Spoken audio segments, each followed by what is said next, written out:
aux représentants de la Providence et à la communauté guinéenne de la cité spirituelle de Boston, profiter de cette humilité. Il s'agit bien de Mme Camara qui va témoigner juste quelques minutes parce qu'elle a tenu à le faire. Hadja, lève-toi. Applaudissez pour elle, Madame. So I am here today, standing here. It's not easy for me to speak in front of people, but I ask Mr. Yang to ask my family in Boston to join me and say thank you to Mr. Kaba for what Mr. Yang has explained to you guys that he did almost 20 years ago. I was in my last year in high school, in his school, and my parents passed away. So he gave us, the whole family, a full scholarship. He said anything that is taught in his school, we will be attending, not paying a penny from that day on. And besides that, if we need anything for transportation, money issues, anything, to come and see him. So, I left like almost a month and a half after my parents passed, and I had it in my mind that anytime I go to Guinea, I will go with my family to thank him. That didn't happen, but now that he's here, my husband is not here. I called him and I told him, oh, Dr. Kaba is coming. So I would like to really thank him. He's like, okay, you can call Monsieur Yang. Monsieur Yang and our family in Boston will join you to thank him for it. Thank you, Dr.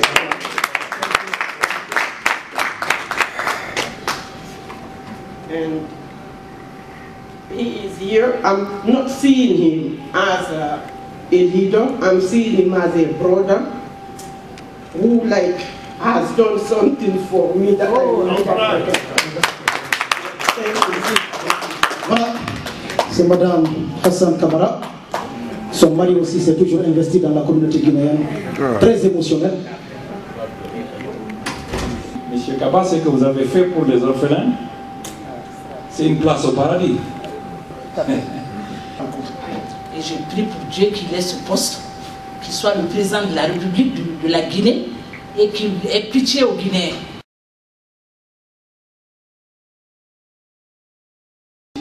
Avec les gens qui partagent la même passion que moi, j'ai beaucoup de professeurs dans cette salle.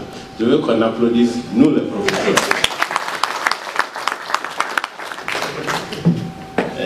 Merci beaucoup et merci pour des moments d'émotion intense. Lorsque j'ai vu madame tout à l'heure, je me disais bien que je l'avais vue, mais elle était beaucoup plus jeune évidemment. Je cherchais à savoir où on s'était rencontrés. Parce que j'ai des milliers d'enfants qui sont sur mes épaules tous les jours.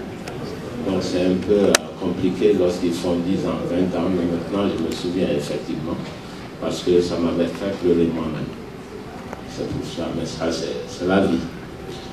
Alors, aujourd'hui j'ai décidé de passer à Boston, non pas pour être président de la République, c'est beaucoup le pensent, simplement pour présenter un parti politique, présenter son programme, sa vision à des compatriotes. Mais évidemment, tout parti politique a pour vocation de conquérir le pouvoir pour pouvoir appliquer le programme à moyen terme. Mais nous sommes en 2017 et vous savez que l'année 2020 est une année interdite en Guinée. Personne ne le prononce. C'est une année taboue.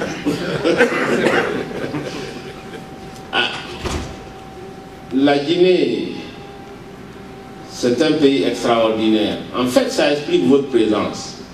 Ce n'est pas un parti politique pour un parti politique. Il y a tellement de partis politiques. En réalité, c'est un argument.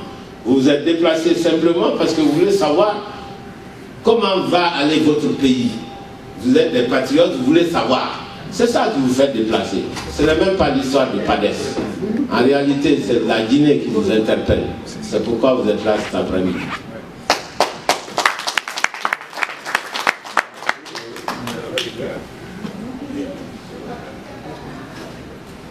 C'est un pays de paradoxe, je l'ai toujours dit. Pourquoi? Parce que c'est un pays qui est doté de toutes les richesses du monde, du sol, du sous-sol, des richesses halieutiques, façades maritimes, bonnes terres fertiles, des gens intelligents, des grands technocrates, de plein d'intellectuels. Mais c'est un pays qui demeure terriblement pauvre depuis 60 ans. Ça interpelle toute la Guinée, c'est vrai. Mais ça interpelle nous les économistes plus que tout le monde. Dire qu'on a fait des grosses études, qu'on a eu des gros diplômes, on s'est baladé à la Sorbonne, à Harvard, tout ça, qu'on a travaillé 30 ans et que le pays encore est pauvre, l'un des plus pauvres du monde, franchement, ça me fait honte. C'est ça la vérité. C'est la honte qui fait que je me lève. C'est inacceptable. S'il y a quelque chose que la Guinée partage, que tous les enfants de Guinée partagent, c'est bien la pauvreté et la misère. Voilà le gros problème que nous avons. Donc, nous on a décidé de créer le PADES essentiellement pour combattre la pauvreté là. Pour sortir la Guinée pour que ce soit un pays émergent. C'est ça moi mon problème. Je ne suis pas un politicien. Je ne sais pas le faire, je ne sais pas tromper, je ne sais même pas parler politique. La vérité est que moi je suis un professionnel de l'économie, ça me fait mal que je n'arrive pas avec les autres à aider ce pays à s'en sortir.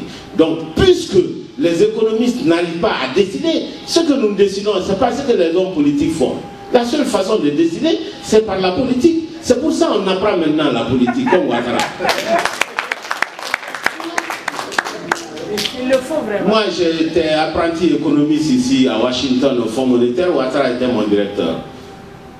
On s'est retrouvés quelques années plus tard parce que c'est lui qui m'a envoyé à Conakry en 86. Quand les Guinéens ont demandé de venir donner des experts, Ouattara a dit, mais écoutez, il y a un jeune Guinéen ici qui est brillant, pourquoi vous n'allez pas avec lui? C'est comme ça que j'ai été en Guinée. Et que je suis allé à la Banque centrale aider à la restructuration, ensuite comité de coordination économique et tout ça. Et il n'y a pas encore longtemps, on s'est rencontrés en Inde, il dit, mais petit, comment ça se passe? Je lui ai dit, ah, grand frère, en tout cas pour toi, là, ça marche, comment ça s'est passé? Il m'a dit, voilà ce que j'ai fait. J'ai dit, attends seulement, moi aussi, j'arrive. Voilà un peu l'histoire. Donc l'objet du PADES est économique, essentiellement. Ce n'est pas de la politique politicienne, cette politique de haine, où les gens passent le temps à s'invectiver.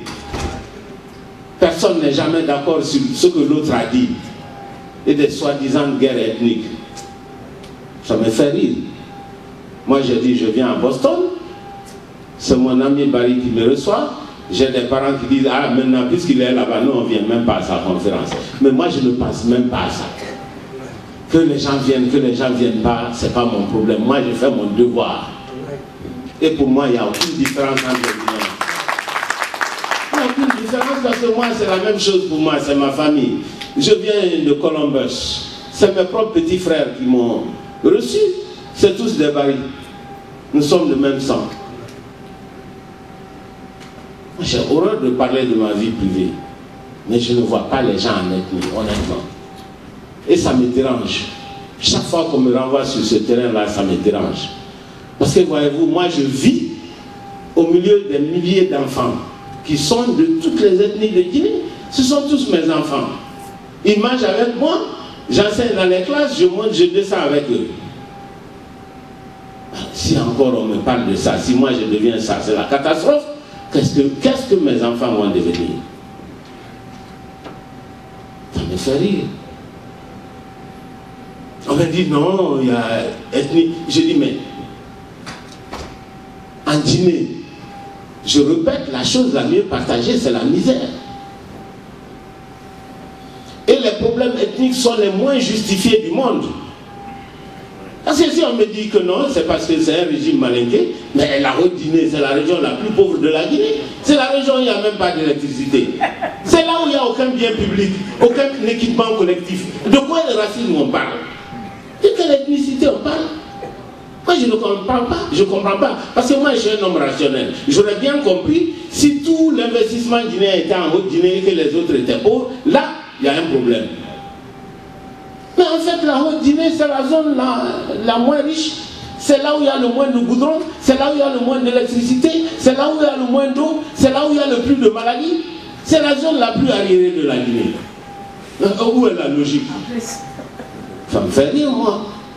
Donc moi j'en ai marre de parler de ces histoires d'ethnie, ça ne m'intéresse pas. C'est ridicule. On dit chez nous, l'œil peut voir quelque chose, l'esprit ne voit pas. L'œil des Guinéens qui sont aux États-Unis, s'ils voient tous les jours l'Amérique avec des blancs, des noirs, des chocolats, tout le monde a les mêmes mères, tout le monde a le même président, même s'il s'appelle Trump. Mais c'est vrai. Mais comment ça se fait qu'un petit pays de 13 millions d'habitants qui ne fait même pas la moitié d'une grande ville, on est là en train de dire Peul, Malinké, Soussou, c'est quoi ça? Moi je ne peux pas m'occuper de ça. Moi je m'occupe de savoir comment on va faire venir l'argent en Guinée pour construire des routes, des hôpitaux, comment on va faire les meilleures universités avec les meilleurs professeurs qu'on va faire venir du Maroc, qui vont me faire les maths sup, qui sont la base de l'ingénierie, pour que les gens puissent faire des bonbons. C'est ça moi qui m'intéresse. Le reste, j'en ai rien à cirer. Ils peuvent dire ce qu'ils veulent. C'est pas mon problème. Voilà. Les problèmes ethniques, franchement, laissons ça de côté. Occupons-nous de l'essentiel. Ici, c'est une ville d'experts. Eh bien, que ces intelligences de toutes les communautés se réunissent et qu'ils fassent leurs choses ensemble. Le défi qui est sur ça également, c'est le défi de la démocratie. Oui, la démocratie suppose l'acceptation des autres. La démocratie suppose l'alternance. Même si ce côté alternance est ignoré pour le moment, on va faire la démocratie sans alternance. D'accord. Mais qu'il s'agisse de la démocratie ou des problèmes soi-disant ethniques, tout repose sur un seul concept, c'est le concept de la tolérance. La tolérance. Car il n'y a pas de diversité sans tolérance. On ne peut pas avoir à la fois l'envie démocratique, faire un pays démocratique, et que tout le monde aille dans le même sens. C'est impossible. Si on veut aspirer à une société démocratique, il faut tolérer la diversité. C'est cela. Il faut accepter, en termes pratiques, que M. Barry suive un leader, que M. Camara suive un leader. Ils sont amis, que leur amitié ne se gâte pas. Et que le soir, ils se retrouvent ensemble, qu'ils fassent leur baptême ensemble, qu'ils fassent leur enterrement ensemble, et que la divergence politique ne doit pas mettre à mal l'unité sociale, les relations sociales, les relations amicales, les relations fraternelles. En réalité, même dans une seule famille, 5 enfants de même maman et de même papa, mais ils ont des partis différents. Et alors? Est-ce que ça veut dire qu'ils vont multiplier leur maman par 5? Non, ils ont toujours la même mère. Ils ont des partis différents, mais à la maison, ils sont frères et sœurs.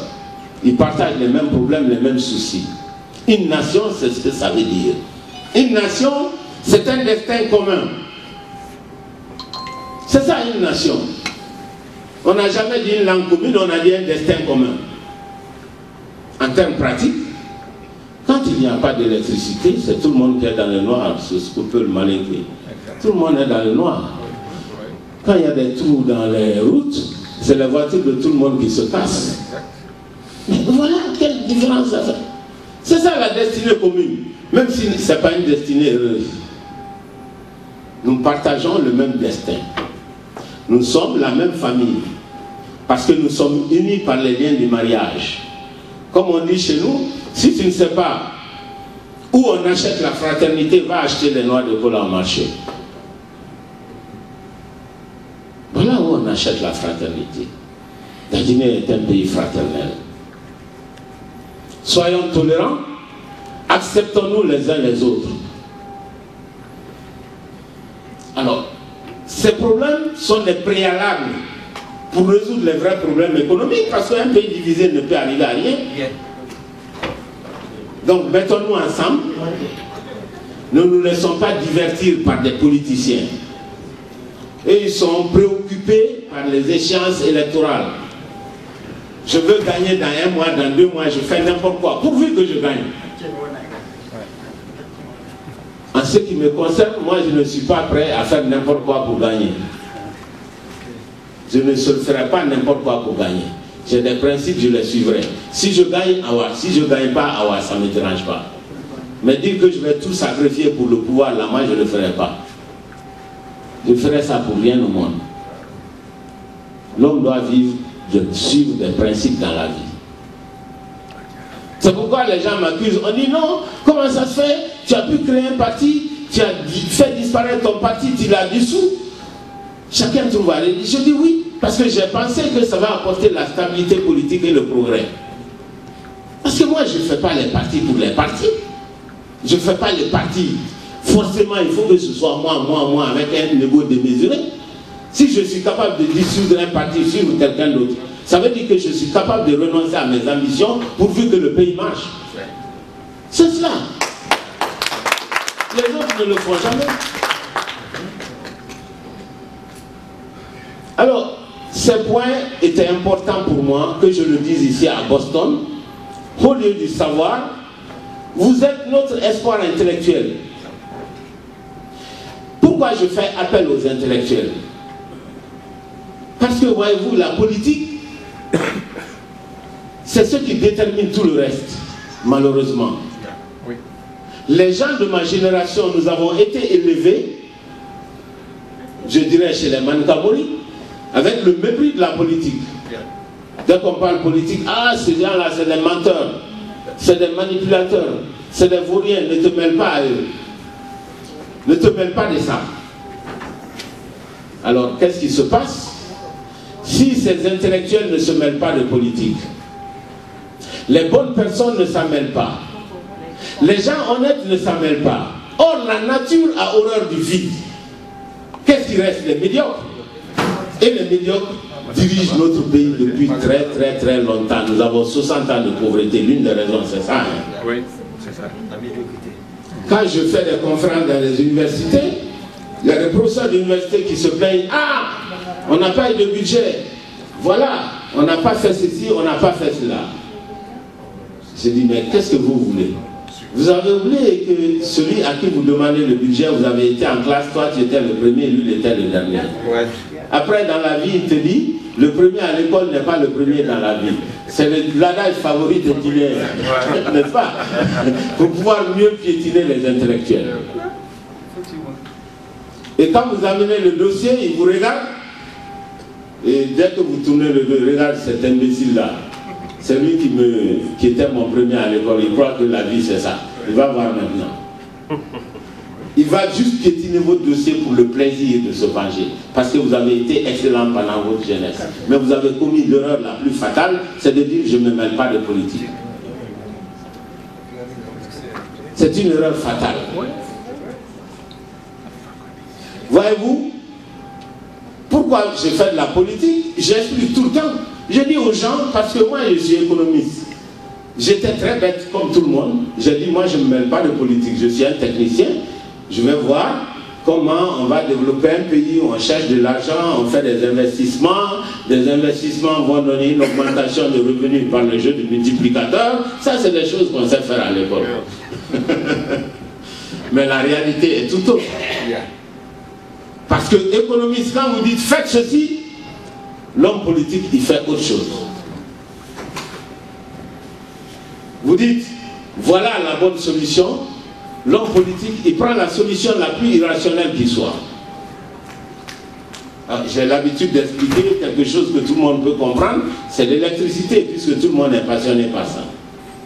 Ça fait des années que nous avons dit, dans un pays qui a les montagnes et qui a l'eau, il y a les sites de barrage. La Guinée, pour se développer, doit faire des micro-barrages un peu partout dans le pays. C'est rationnel. C'est ce que nous appelons en économie les avantages comparatifs. Au lieu de ça, qu'est-ce qu'on fait? On dépense plus d'1 milliard dans des groupes électrogènes, on n'a même plus d'argent pour faire marcher les groupes. C'est ce qui se passe aujourd'hui en Guinée.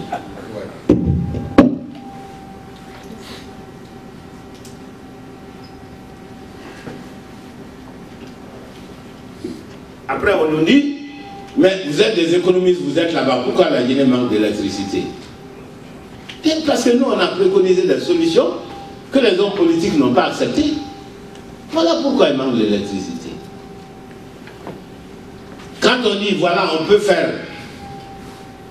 des autoroutes, d'ailleurs, ça me rappelle Macan, hein, la fameuse histoire. Hein, ce jeune homme brillant est venu, il a apporté une affaire, c'est pour ça que je dis qu'on aime bien la diaspora guinéenne, parce que vous êtes apporteur d'affaires. Il a apporté une affaire où on pouvait faire plus de 1000 km d'autoroute. Et le financement était déjà bouclé. N'est-ce pas? Il a passé beaucoup de journées avec moi, mais ça n'a pas abouti. Je ne vais pas rentrer dans tous les détails, parce que c'est trop frustrant. C'est trop frustrant. Voilà. Donc, pour simplifier, pour faire des routes, il y a des étapes à respecter. Il faut faire une étude de faisabilité en bonne et due forme. Étude de faisabilité qui précise deux choses. Les conditions techniques d'exécution et qui préconise le coût financier indicatif. Ça te sert de base dans la deuxième étape de faire un appel d'offres international. Quand tu fais un appel d'offres, le mieux disant est choisi et tu as un bureau de contrôle international comme le bureau de M. Ba qui a toute l'expertise pour contrôler la qualité des travaux effectués. Voilà les étapes. Et voilà les étapes qu'on ne respecte pas en Guinée. 1. On ne veut pas faire d'études de faisabilité. 2. Au lieu de faire des appels d'offres, on fait des marchés gré à gré. Hé, monsieur, venez là, prenez ça. Hé, venez là. Qui est une violation de la loi guinéenne et une violation de la loi des procédures de tous les bailleurs de fonds. 3. Il n'y a jamais de contrôle. Donc, même quand on fait les barrages avec notre propre argent, pour 10 ans, ça ne fait même pas 10 jours. La route est gâtée. C'est ça. Alors, comment voulez-vous que ça marche si on ne respecte aucune règle? Nous les économistes, notre travail c'est de dire voilà ce qu'il faut pour envoyer de l'argent, voilà ce qu'il faut pour construire des routes, voilà ce qu'il faut pour faire des hôpitaux, voilà ce qu'il faut pour faire des barrages.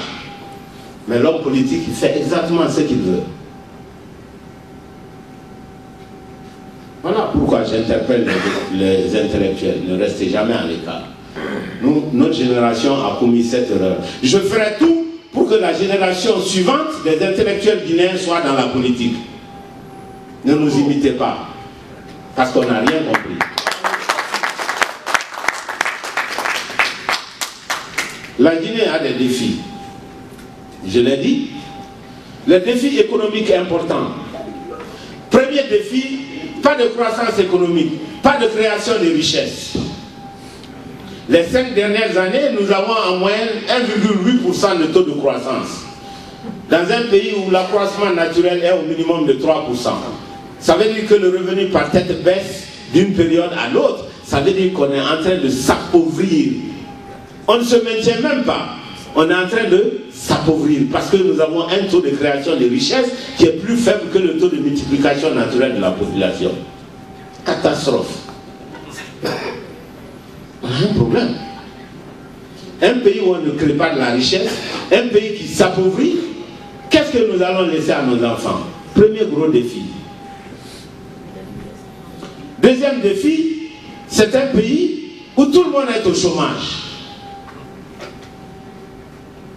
Les jeunes, c'est la catastrophe pour eux. Ils ne travaillent pas. On dit l'éducation est mauvaise. Je suis d'accord qu'il faut améliorer le niveau de l'éducation. Mais que vous ayez une bonne éducation, une mauvaise éducation, vous n'aurez pas de toute façon du travail. Oui. Puisque les gens viennent ici des meilleures universités américaines, ils vont en Guinée, ils ne trouvent toujours pas du travail. Donc la contrainte la plus forte n'est pas au niveau de l'éducation. La contrainte la plus forte est au niveau de l'offre d'emploi. Et qui offre les emplois? Les entreprises privées. On ne peut pas avoir d'emploi dans un pays où on brime le secteur privé. Très simple. C'est l'une des explications économiques les plus faciles, même pour les novices. L'État a déjà fini d'embaucher les travailleurs. Les travailleurs de l'État, on les appelle les fonctionnaires. Entre 100 et 150 000, c'est terminé. Donc l'essentiel du boulot ne peut venir que du secteur privé. Or, le secteur privé en Guinée est primé. On est contre tout privé. Des exemples pratiques. On prend les entreprises, on fait les fêtes tournantes, les contrats qui sont avec l'État. Budgétairement, on refuse de payer ces entreprises à temps. Parce que le problème d'une entreprise, ce n'est pas d'être payé, c'est d'être payé à temps. Parce que plus le temps s'écoule, plus vous dépensez de l'argent inutilement à des salaires. Donc au lieu de dépenser inutilement des salaires, vous renvoyez vos travailleurs, vous créez encore le chômage. Lorsqu'on dit que time is money, ce n'est pas de la boutade, c'est l'économie qui le dit. Parce que le taux d'intérêt, c'est le prix du temps. Vous payez des taux d'intérêt, vous payez des agios dans les banques qui bouffent tout ce que vous avez. Et quand on vous paye, les fonctionnaires véreux aussi amputent la moitié. Et vous avez déjà séjourné plusieurs fois dans les prisons parce que vous êtes débiteur de vos fournisseurs. Et au bout de quelques temps, on va vous parler d'entreprise. Tu dis, hé, laissez-moi tranquille avec les histoires d'entreprise, vous n'en parlez plus. Donc de bout à bout, il n'y a plus d'entreprise. Les relations budgétaires avec l'État sont au détriment de l'entreprise privée. Progrès impossible. Lorsque les jeunes se réunissent pour faire des start-up, des entreprises, il faut les aider. On les aide comment? En leur donnant l'encadrement technique et en finançant. On peut financer des jeunes directement par l'État. Si on ne le fait pas, alors on finance indirectement par le système de garantie qui va faire le backup, qui ne sont pas excellentes, mais qui sont les moins mauvaises. Puisque tout le monde cherche à y aller par rapport aux universités publiques, c'est la catastrophe. On ment, on dit non, il n'y a que des fictifs chez vous. On donne un nombre de fictifs même plus élevé que l'effectif. Il faut le faire. On dirait qu'ils n'ont jamais appris l'arithmétique et que les étudiants négatifs n'existent pas. Voilà. Tout ça, ça fait de la propagande et de la répression du secteur privé en réalité. Alors, comment voulez-vous qu'on puisse combattre le chômage avec ça? Et c'est impossible. Voilà le problème qu'on a. C'est un défi économique important. Mais un autre défi économique important, c'est les infrastructures, j'en ai parlé. Un pays qui n'a pas de route, qui n'a pas d'électricité, qui n'a pas d'eau, qui n'a pas des hôpitaux performants, qui n'a pas des universités performantes, comment ce pays peut s'en sortir? Il faut forcément faire des infrastructures. Les infrastructures, c'est l'ensemble des investissements qui soutiennent les structures de production économique. C'est ce qu'on appelle l'infrastructure. La Guinée en manque cruellement. Et on ne peut pas faire de la croissance économique sans infrastructure. Impossible. Alors, je vais vous donner quelques exemples pour vous dire. Prenons l'éducation, je l'ai dit. Le pourcentage du budget alloué à l'éducation en Guinée, c'est 13%. C'était même 11%. C'est parce qu'on a beaucoup insisté à l'Assemblée les 2 dernières années, on a atteint 13%. 13% du maigre budget guinéen va à l'éducation. Tout cycle confondu. Primaire, secondaire, professionnel, supérieur, 13%. Comparé au Sénégal où c'est 40%. Tous nos pays limitrophes, c'est entre 35 et 45%.